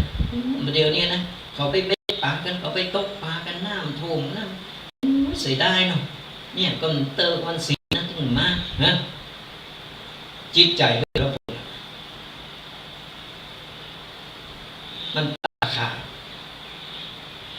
สมเตอก็เข้าไปในวัดโอ้ตุก็อยู่บดอกมาได้กว่าได้มึงđâuตุอันนั้นอยู่ไหน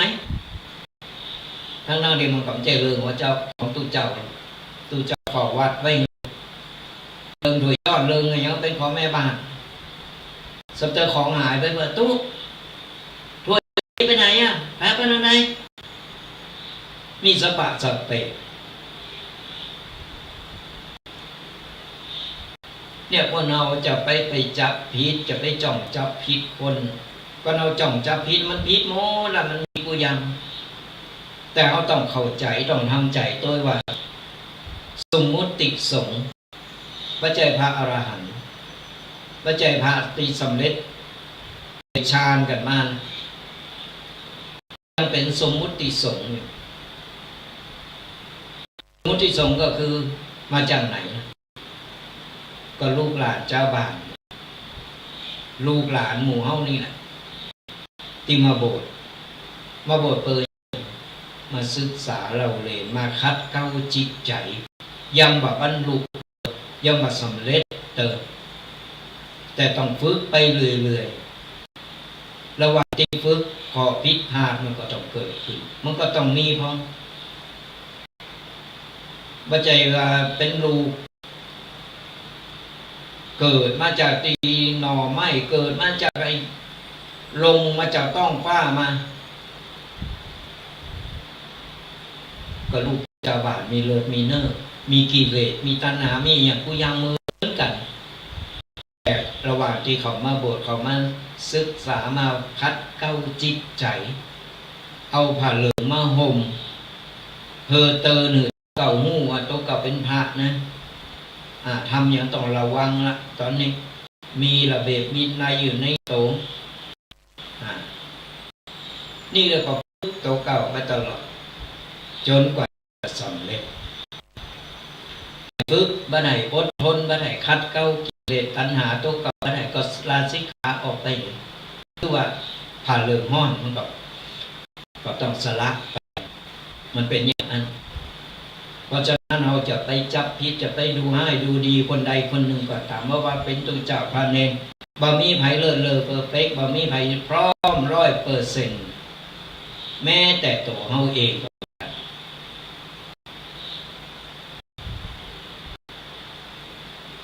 ขณะตัวเรายังฝึกตัวเรายังเอามีกิเลสมีตัณหายังมีความอยากใดอยากมีอยู่แล้วไปว่าคนอื่นยื้อเราต้องคัดเก้าจิตใจตัวเราต้องพัฒนาจิตใจเรามันต้องไปว่าคนนั้นคนนี้มันต้องไปว่าไอ้นั่นบาดีอันนั้นบาดีจี้นิ้วไปดังเปิ้ลในนิ้วเดียวเข้ามาเขาเป็น5-6 นิ้ว4 นิ้ว เอาละญาติโยมต่างหลายไปก่อนเขาก็ใจขึ้นเหมือนกันก็เดี๋ยวก็มันปากเหมือนนั้นเหมือนเปิ้ลมาอวยรายการโหนกระแส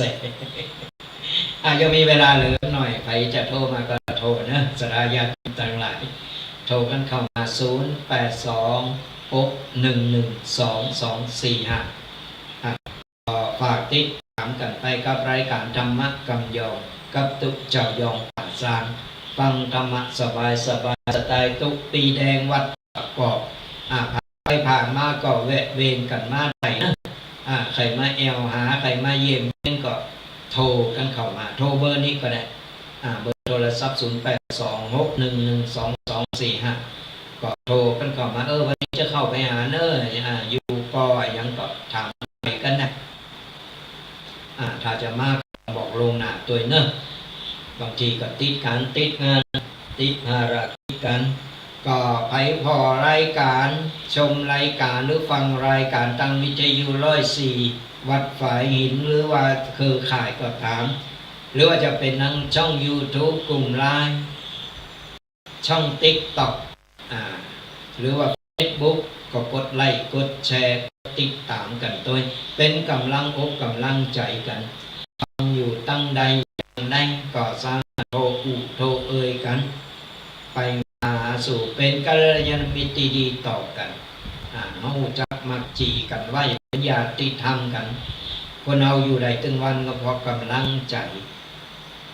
การคือกำลังใจอันรับแรกก็กำลังใจโตเก่าก่อนและต่อไปก็กำลังใจจากคนอื่น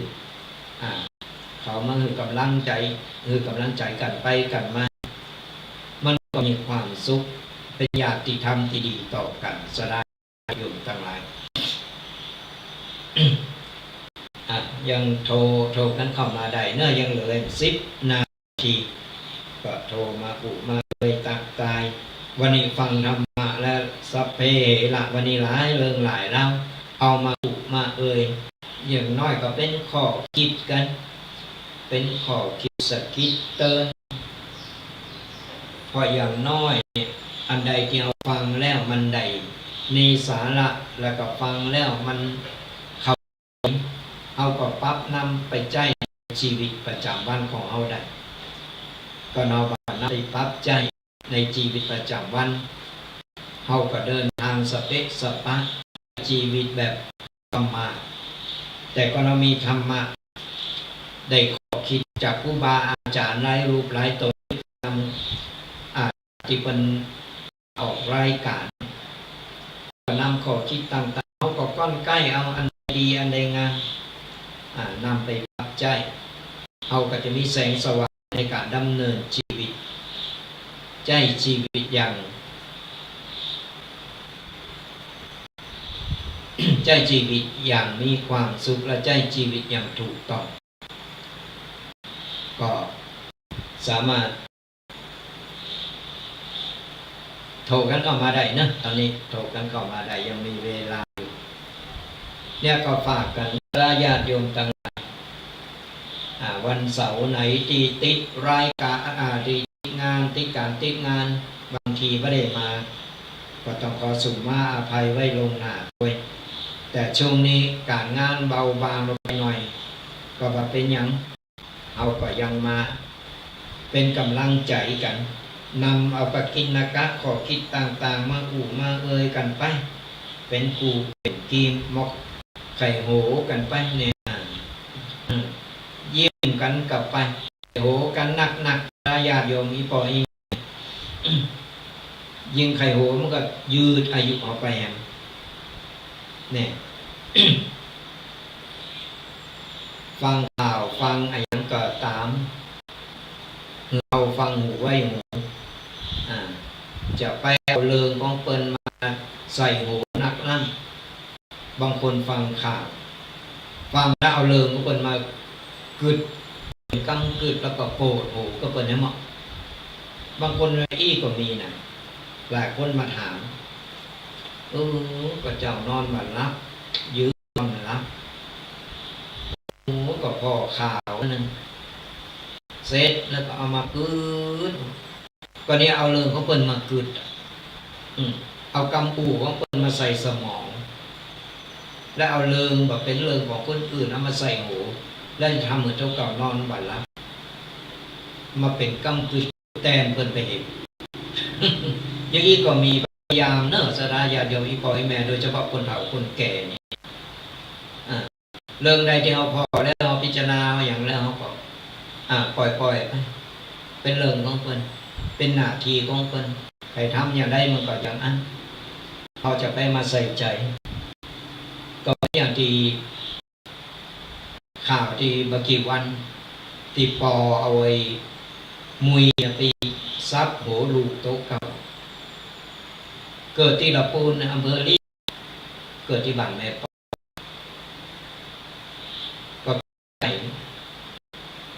ก็มันมีที่มาที่ไปนั่นแหละศรัทธาญาติโยมเขาก็ว่าไปบ่ได้ตัวลูกก็ใครได้ตีใครได้ลูยาเอาเปิ้นหือแล้วก็บอกป้องลูใครได้แฮมตัวปอก็ก็เป็นเยี่ยมเหมือนแล้วก็นักอกนักใจมาเป็นแรมปีลูกหันหน้าก็โทงเอาลูจะเอาตีตัวเก่าจะเอาตีของปอติ๊กกับปอหรือไปแล้วที่เหลือกับปอแม่เอาไว้อยู่เอาไว้เก็บไว้ตายไปเมื่อใดเราก็ว่ากันแต่นี่ปัญญาบัตตายเจอคนโกดูเวลาได้ไปแล้วเนี่ยไล่ปอไล่แม่ออกจากตีต่างคนต่างมีเหตุผลนะตัวลูกก็ใครได้พอหือไปแล้วมันพอจะไปได้แฮมมันก็เป็นปัญหาโลกแตกกันสุดท้ายมา พอตัดสินใจเกิดมาเป็นปีนะจะแก้ปัญหาอย่างใดดีตัดสินใจลูกรับอยู่ในบ้านอยู่ในตัวกลางตรงกลางหน้าอย่างเนี้ยพอยองไปกับเป๋เอามุยเลย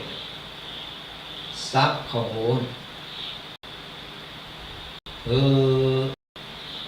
แล้วทีนี้ก็วางแผนว่าเป็นอื่นทำเอาไปเอามาเลิดย่อยต่างนี่มันต้องมีอย่างโผล่มาหูมาเป็นโตไปถึงกลายเป็นว่าบาดคอสุดาก็โดนอย่างก็ว่าไปตามกรรมเล่นมันไปเนี่ยมันเป็นอย่างศรัทธาญาติโยมต่างหลายความจริงก็คือความจริงมันหนีบ่พ้นออกไปทำมาอย่างใดบอกวันใดวันหนึ่งมันก็โผล่มาหูหันบ้านเฮาเมืองเฮาสมัยก่อนนะละปูนเชียงใหม่นี่โอ้อยู่อย่างสงบบ้านบุญเมืองบุญยิงละปูนนะเป็นเมืองบุญแต่ประเดี๋ยวนี้มันเริ่มอย่างกับไปบ่งเปลี่ยนแปลงไปข่าวให้แบบเคยเกิดขึ้นก็เกิดขึ้นก็ว่ากันไปเอาละศรัทธาญาติโยมทั้งหลายหลังจากอู่ไปอู่มาก็พอนาฬิกาเหลือ5 นาทีก็จะปั่นป้อนศรัทธาญาติโยมตั้งใจกันเนอะตั้งแต่นี้ต่อไปก็ศรัทธาญาติโยมจูคนจงหายตุกหายโศกหายโรคหายภัยหายเจ็บหายไข้นึกหวังสิ่งใดขอสมปรารถนากุสิ่งกุปการเงินทองไหลมาอย่าได้ขาดสายของเงินต่อเงิน